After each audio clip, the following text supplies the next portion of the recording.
Welcome to the Center for Spiritual Living here in beautiful Fullerton, California. As most of you, probably all of you know, I'm Tommy Cosentino, and along with doing the music today, I will be providing announcements.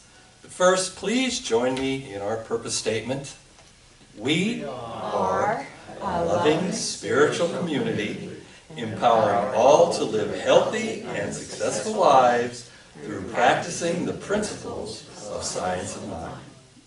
Today after service is our Thanksgiving and Commitment Luncheon. Everyone is welcome, so please stay after service and break bread with us. This is our way of saying thank you for the continued support of this wonderful spiritual community. We will continue to collect money for the Pathways of Hope Holiday Food Pantry. If you would like to donate, there's a special donation box on the bookstore display case. Looking to December. Can you believe it? December. Oh. Sunday, December 12th, mark it, is our Holiday Fun Lunch and Paint with Karen Thomas. Oh. The subject this time is Southwind Clear Dawn by Hokasai. Did I get that right? Hokasai? This is a fun event and a great way to show your creative side. So please join us there. And mark your calendars. Yes. And join us Wednesday, December 15th for Family Candlelight Service. We will be serving a light dinner at 6:30 with service starting at 7. This is a wonderful and special service and a great way to bring in the holiday spirit. I'll be there with music, and I hope to see you there too. Unexpected Income Club is doing fantastic and growing strong. Thanks for all your participation and support. And now I'd like to call up Debra to start the service. Thank you. Good morning, I'm Debra, and here is the moment in our service that we invoke the presence of God. Here we feel that presence, and we know that Spirit is working in and through us. We know God is at the center of all of our activities, and that divine wisdom indwells in us and guides us into experiencing the good things that we desire in our lives. Let's become more expert today at living a balanced life by respecting one another and the blessings of prosperity wisely. Our good is here and now, and we accept it gratefully. Today, like most of our services, all of our services are special.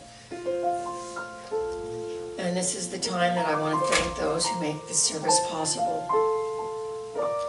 Trevor, today, thank you for greeting those who've walked through the door with your good cheer and smiles. And today especially, the loving hands who prepared our special fellowship afterwards, where we will break that bread together. And those who spend the endless hours making all these things possible. And I thank my fellow practitioners whose prayers each week strengthen our message and support those in need of prayer. Thank you, Tommy, for your service and your dedication showing up each week. And our teachers who bring this loving philosophy into the children, the young lives, and knowing that those tools will make it easier for them as they grow. And last and not least, I thank Reverend Dr. Bill for the message that we all find somehow personal to each and every one of us, and knowing this is done in perfect and complete wholeness. And so it is.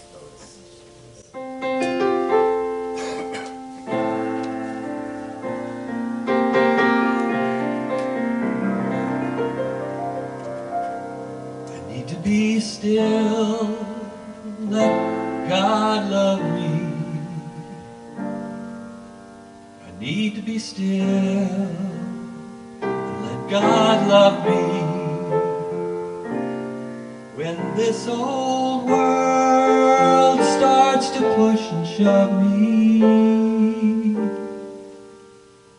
I need to be still. God love me.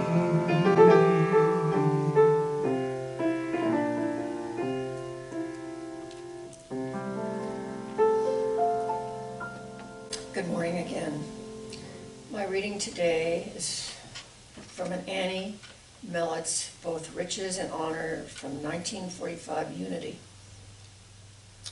There is no greater prospering power than the word of blessing, of genuine praise, and of thanks from the heart, directed especially toward those people and those things and events which may have seemed to have cursed us.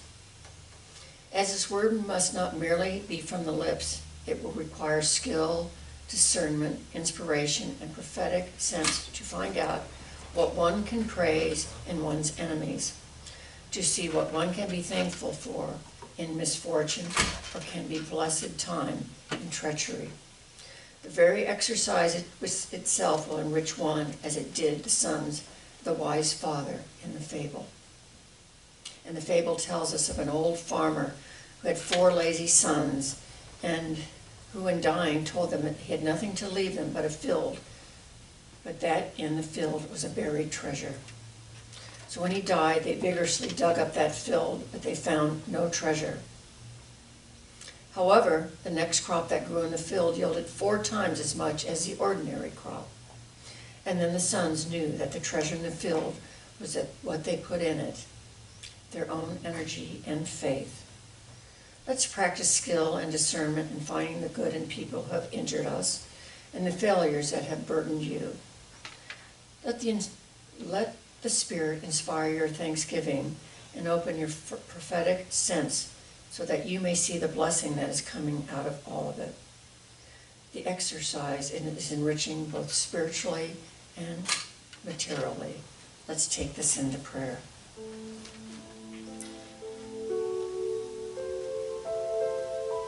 We know that God is love, that God is light, that God is peace, and that we are loving, that we are peaceful, and we spread light in the same way, knowing that we are made in the image and likeness of God.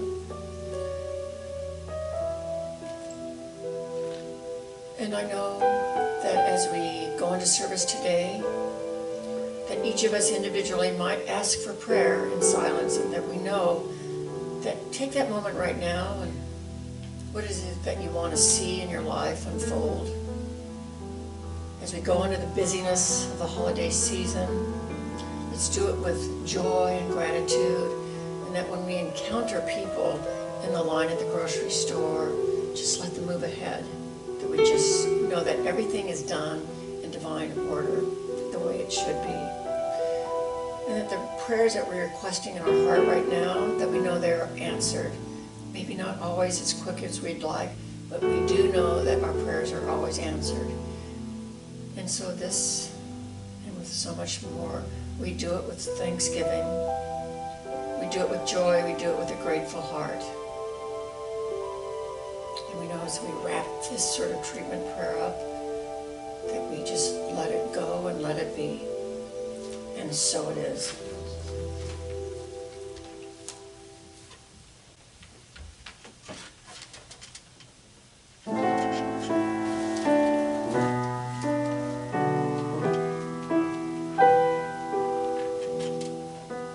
You are the heart, you are the hands, you are the voice, the spirit.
So, this is the week of Thanksgiving. It isn't Thanksgiving Day, but it's the week of Thanksgiving, so it kind of brings our thoughts, doesn't it always, to, well, Thanksgiving. Giving thanks. Gratitude. The title of today's talk is Gratitude is Joy. No, it's backwards. Joy is gratitude. Wait a minute. It doesn't make any difference which way I say that. It's the truth. Or as Lily Tomlin would say, and that's the truth.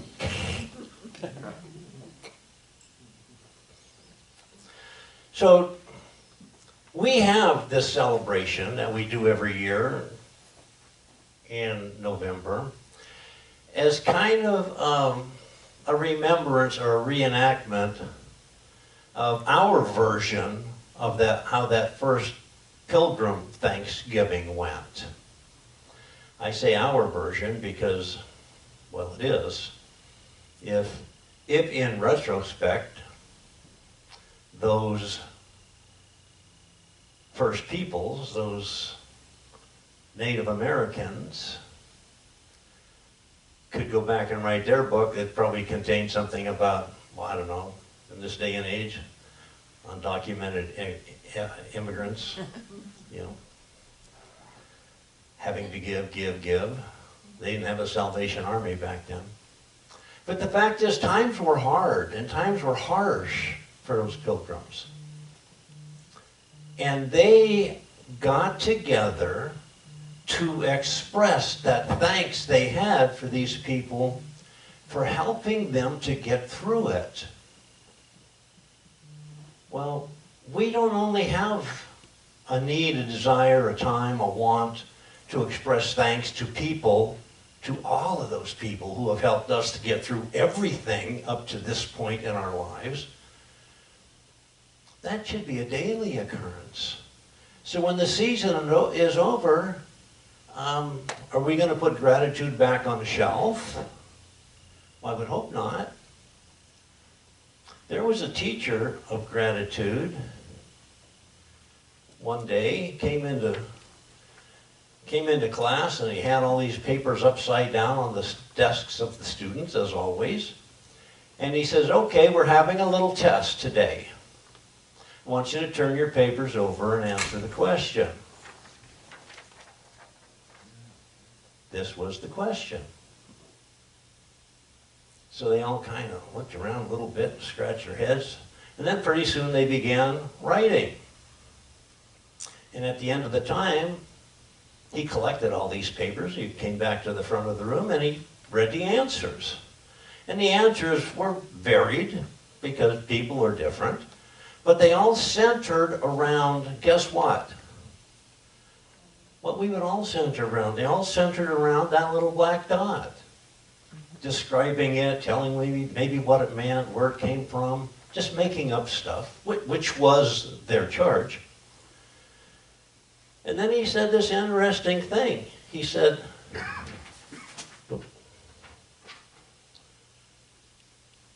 didn't we all write about the dot?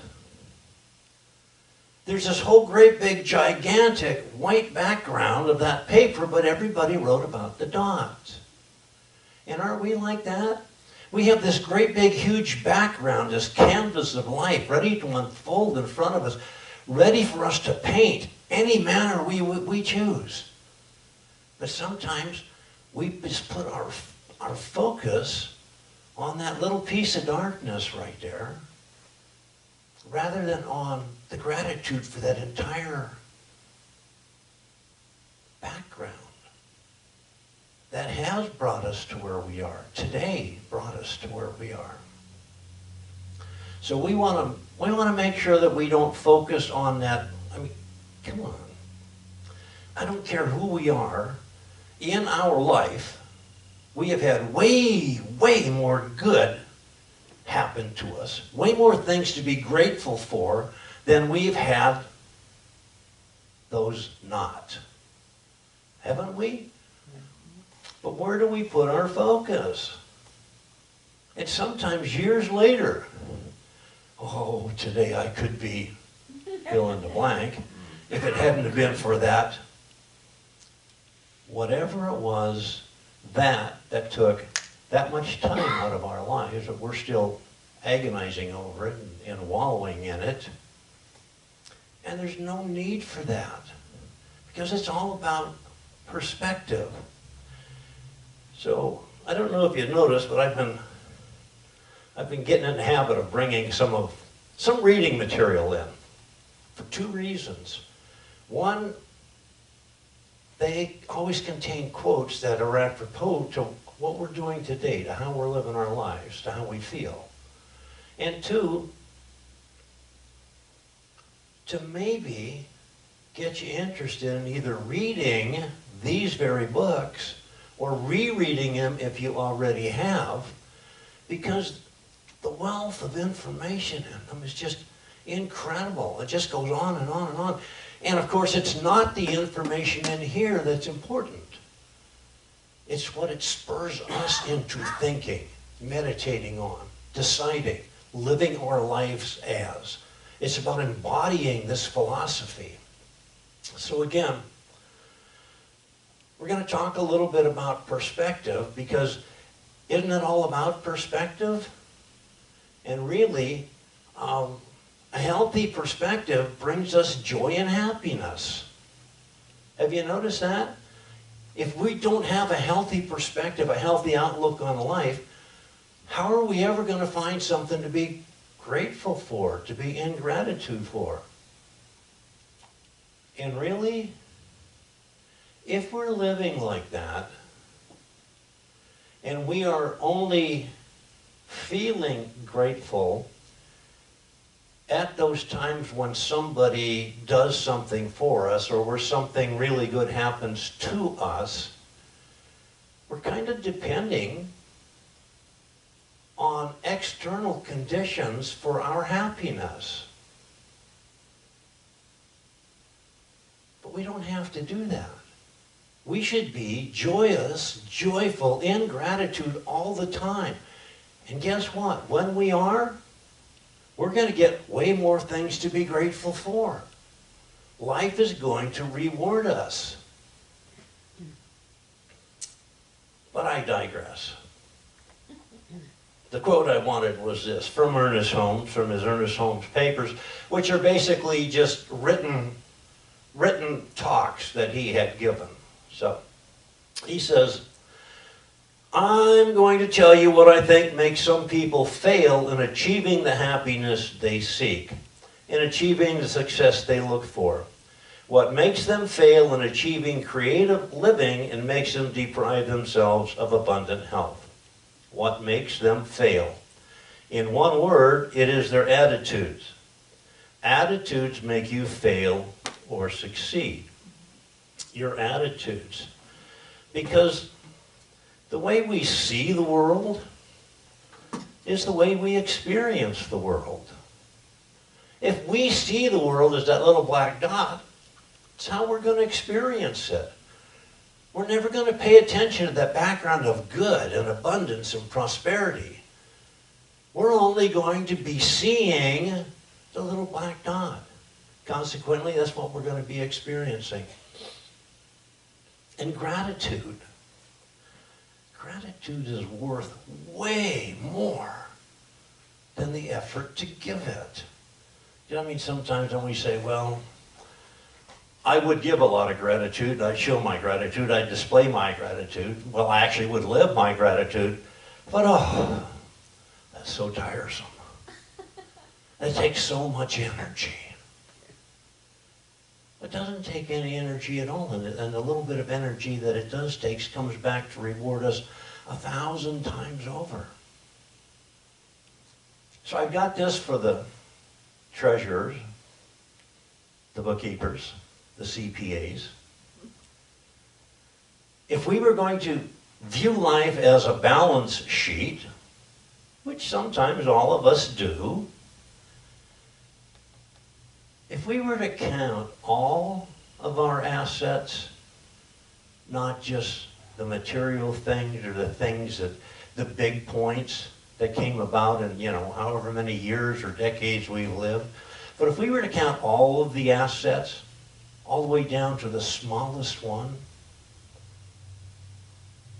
As against our liabilities, we would have a huge profit. So our bookkeeping always gets us a profit. We just need to bookkeep correctly. That's all. As a matter of fact, if we listed out on a dual page ledger all of the assets, and it would take many pages to list them, and we really understood those things, there would be nothing over in the liability column. Nothing. But we have to be a little bit careful about how we show our gratitude.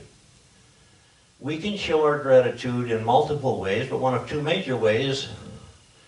We show gratitude by living in that feeling, in that emotion. And gratitude is the voice of the heart. If we're giving gratitude because it's the voice of the intellect, it's not going to be very fulfilling. Well, I don't know what it is lately. I get up here and it just gets a little dry. But I'm thinking about the story of the mom who raised 4 sons. They all went off to college. They all became huge successes. Doctors, lawyers, accountants, or CPAs, whatever. And rolling around toward the holiday season one year, they all get together and they said, let's do something for Mom. So they did. And then they get together over dinner and a glass of wine or two, telling each other the fantastic thing they did for Mom, but to show their gratitude. And the first son says, I built Mom a mansion, this huge, glorious, beautiful house.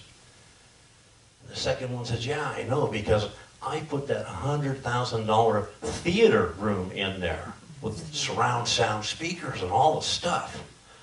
And the third one says, yeah, and I bought her that super duper fancy dancy Mercedes SL 800 or 900, whatever they're at these days, the high dollar car. And the fourth one says, I heard about this parrot. This parrot could recite the Bible, chapter and verse.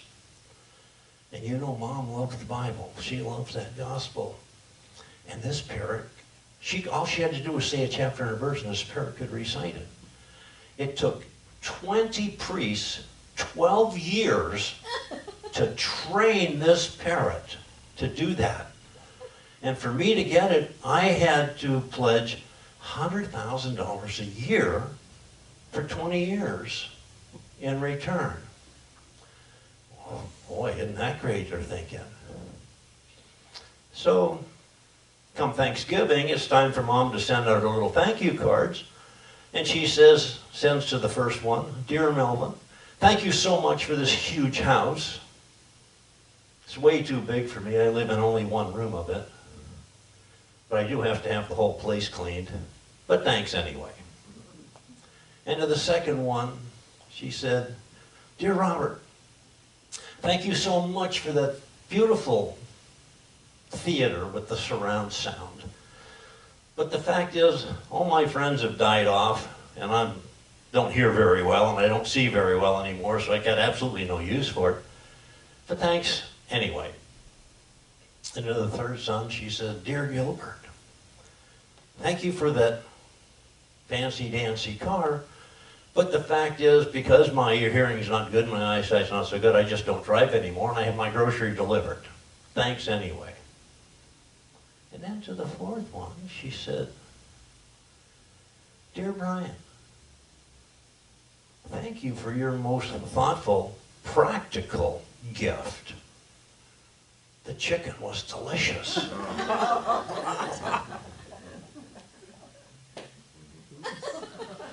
So sometimes when we're thinking that we're giving thanks, showing gratitude to somebody, if we're doing that to please us, to sap our ego, to bolster ourselves about how great we are with what we gave, and generally doesn't that mean how much, the price of something we gave or the size of something we gave? And really, did Mom want any of that? You know what? We don't either. If we're honest with ourselves, wouldn't we rather have the person who UPS'd us that big or small, superbly expensive thing? Wouldn't we rather have had that person sitting in our living room having coffee or tea with us instead? We can't show our gratitude with things. We have to live our gratitude. And if we're living from the perspective that we are grateful for everything and that everything is a gift, and it is, then that's how we live it. So we don't give gratitude as much as we live gratitude. Joel Goldsmith, in his book, The Infinite Way, and he's had lots of books, but this is a pretty good one, and he says, talking about those things that we are not totally, completely happy about and thrilled with, he says, take your discords into the well of contentment, wash them, and behold, the grace of God. My peace I give unto you. And then somewhere later he says, faith, because we're going to talk about faith, faith does not concern the past or the future. Faith is an activity taking place in the present, now, only now. And we cannot have gratitude without faith. And really, we cannot have faith without gratitude either.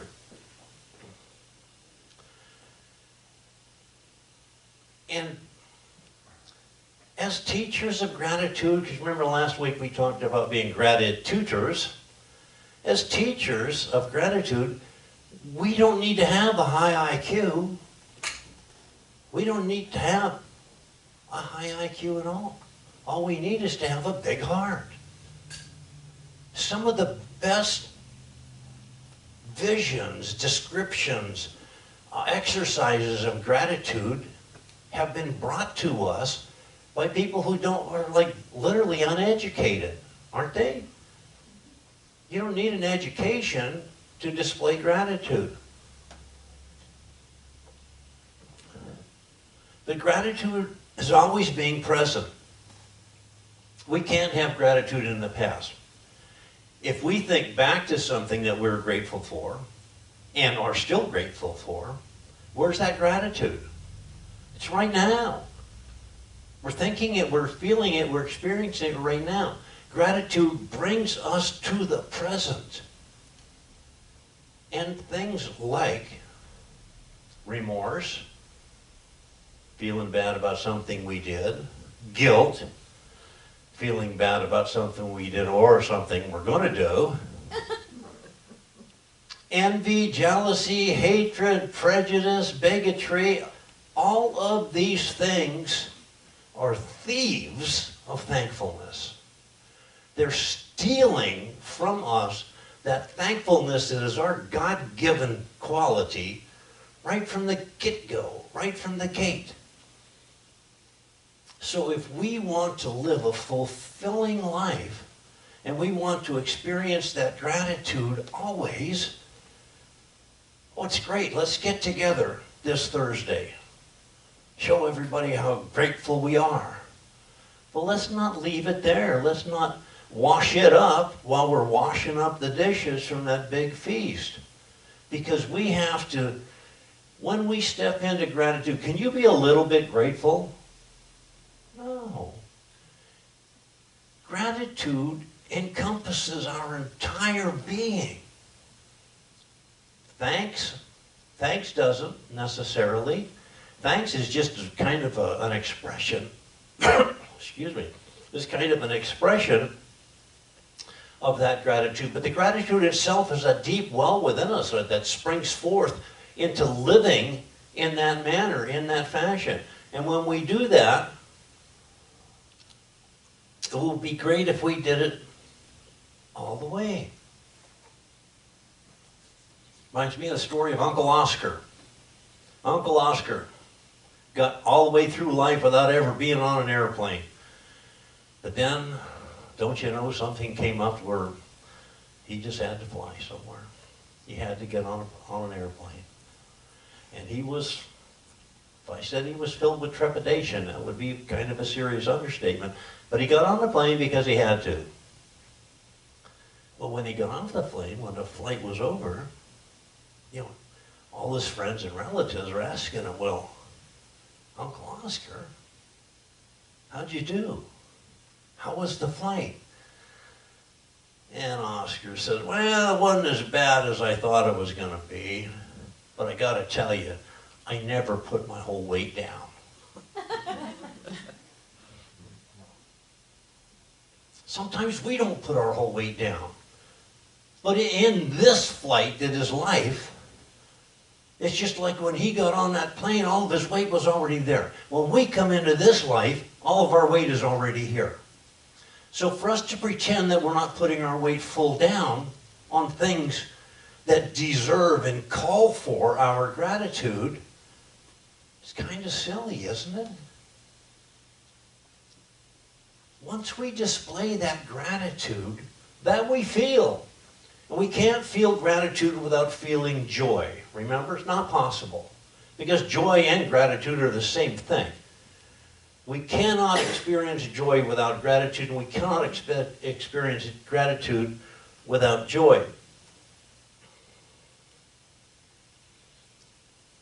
Gratitude is when memories, remember those past memories of things that we're grateful for? Gratitude is when those memories are stored in the heart, not stored in the back of the brain.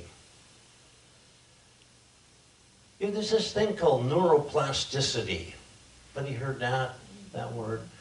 Neuroplasticity, it simply means that our brains have a plasticity to them. They're not like steel or iron that cannot be molded. They're like more like plastic that can be. And neuroplasticity means that the more often certain thoughts connect with certain electrodes or blah, blah, blah in our brain, neurons, the more often that happens, pretty soon a pathway becomes there.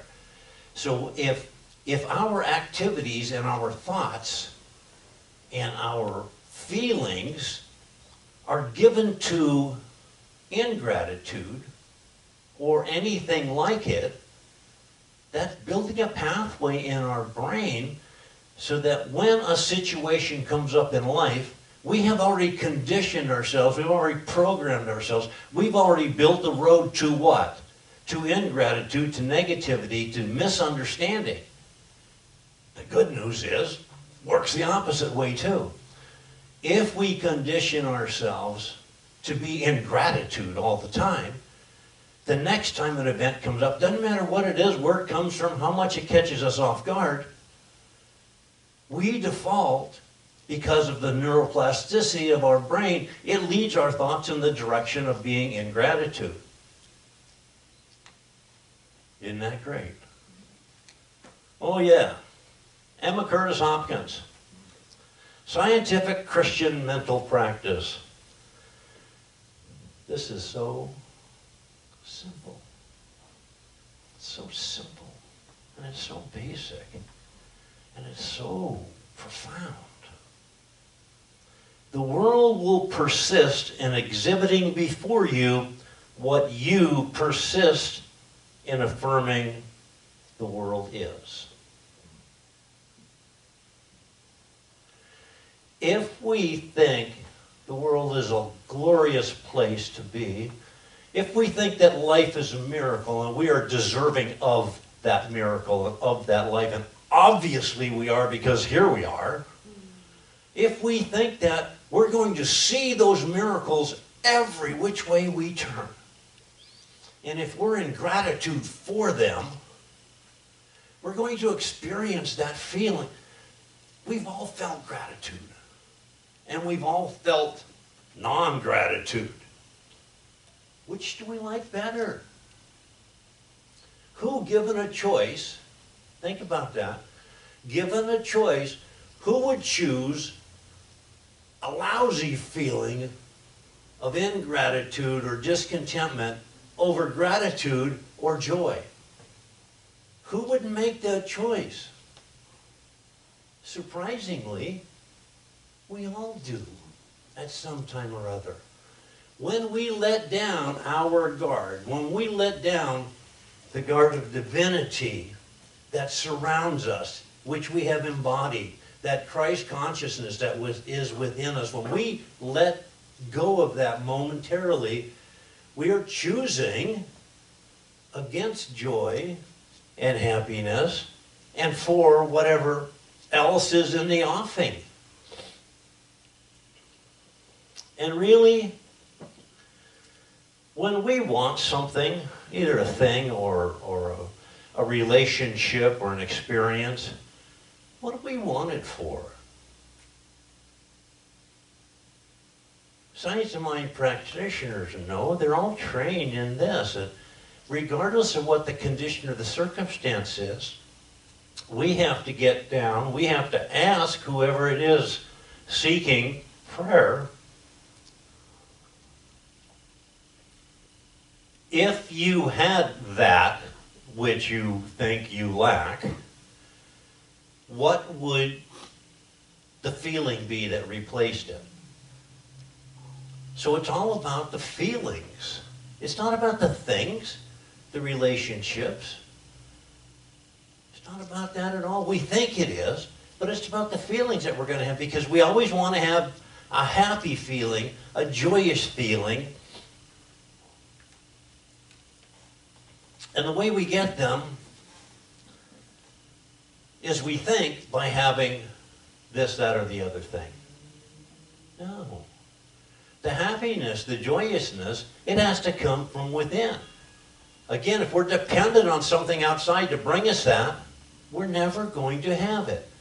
When we get that happy feeling, we're doing the happy dance, how long is it going to last if we're depending on something out there?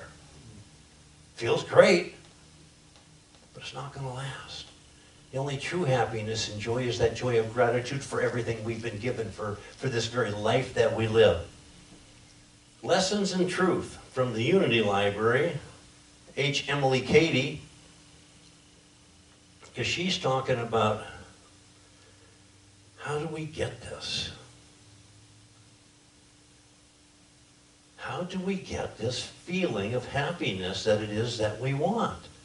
The happiness that we think is going to come from getting something out there in the world. She says, we do not have to beseech God any more than we have to beseech the sun to shine.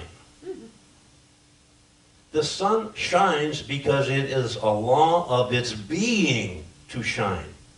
And it cannot help it. It's what the sun does. It's what it is. No more can God help pouring into us unlimited wisdom, life, power, all good, because to give is a law of God's being. Nothing can hinder that except for our own lack of understanding. We just need to understand that when we get that feeling, that deep feeling that just explodes within our very being, we get that from that gratitude. We can have that anytime, in any condition, in any circumstance. We can always have it.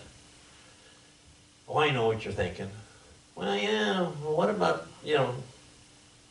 that thing that so-and-so did?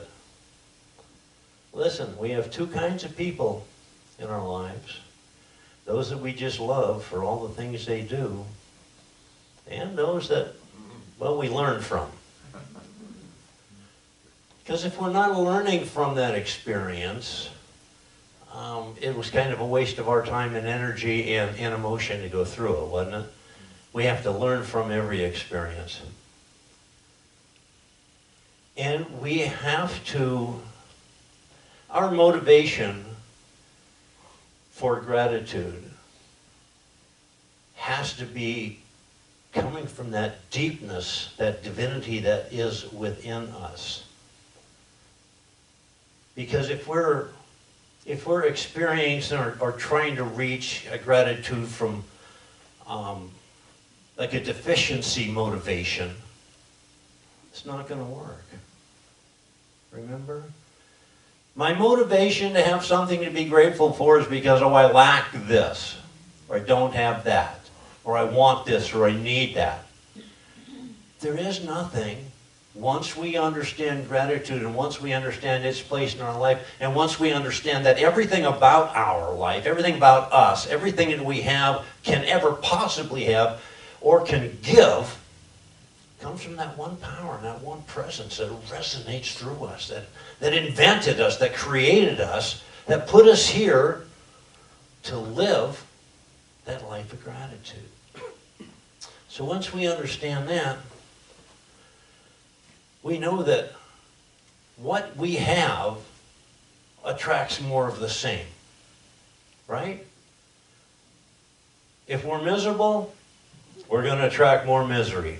If we're joyous, we're going to attract more joy. I don't know. Seems like we could learn this the easy way. Although sometimes I must say I have to learn those lessons the hard way. But once we get through that and we get to that feeling of gratitude, the idea is not just to give gratitude, but it's to give it by way of living it. And I think that this week, this Thanksgiving week, we need to embody that. We need to remember that. We need to come back to that all the time. And I think we can take that into prayer, knowing that of all the things available to us, none of them will be withheld other than by our own insistence upon that withholding. Life, Spirit, God, that life principle has already given to us everything we could ever possibly need or want. And as the Master Teacher Jesus said, we live gratitude by giving gratitude in advance. We do not need to wait for good things to happen to us, because when we live a life of gratitude, that attracts those good things to happen to us. And there's no power on this earth other than us changing our minds that could prevent those good things from coming to us and that gratitude feeling coming to us. Gratitude is the highway, if you will. It's the highway to that divinity within which we live and move and have our being. I'm thankful for this. I'm extremely grateful that I get to navigate that highway to heaven, to that heaven that is within me. I get to navigate it by way of gratitude. And shifting our focus from what we lack to what we already have, simply awaiting our recognition, realization, acceptance of it is the surest way to get there. So I give great thanks for this, and it's with that heart full of gratitude that I say, thank you, God for this and for so much more. I let this word go knowing it is already so, and together we say, so it is. So, as the ushers come forward, let's just know that this is our opportunity to show our gratitude, to live our gratitude. We know that all of our good comes from the one source, God, and for that we are grateful. Let me just take a moment to say thank you to all of those not in the sanctuary, but viewing this online. Thank you for your continued support by way of the donate button on the website, just auto-tithing through your bank, coming down and delivering it during the week here to our practitioners. Thank you, thank you, thank you We just bless these gifts and tithes and offerings because we know that they're given from the central core of who we are, which is God made manifest on this plane. We send them forward to do their good work in this spiritual community, in the community at large, and in the world. Amen.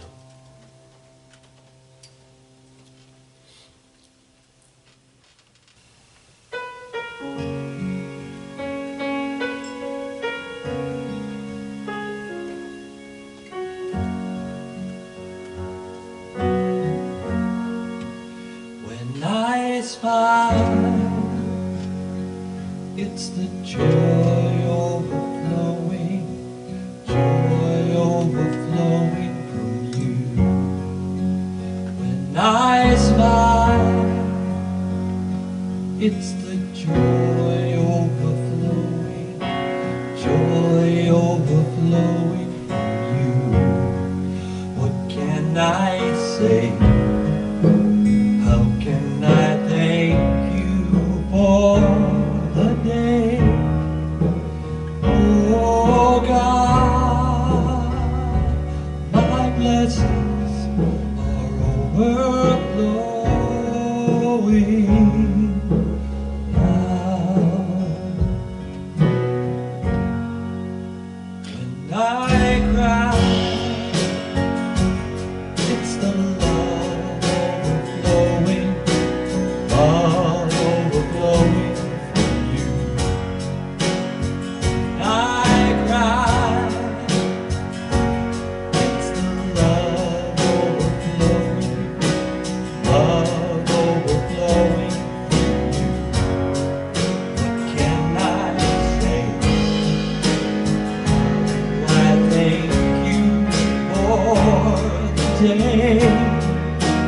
Oh God, my blessings are overflowing now. The words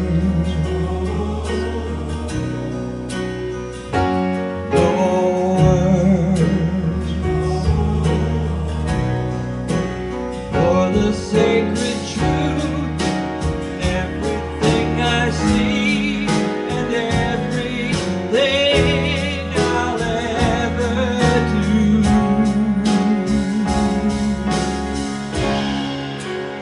When I sing, it's a song overflowing from you. When I sing, it's the song overflowing from you. What can I say? How can I thank you for the day? Oh God, my blessings overflowing. My blessings are overflowing. My blessings are overflowing.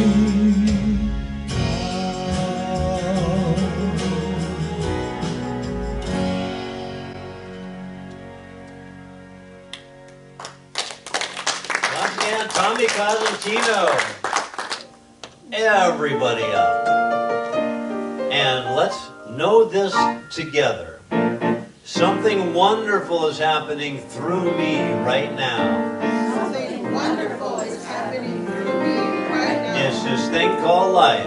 It's this thing called life. It's this thing called joy. It's this thing called joy. It's this thing called gratitude. It's this thing called gratitude. I have it. I have it. I want to share it. I want to share it. I give it to the world. I give it to the world. Thank you, God, in me. Thank you, God, in me.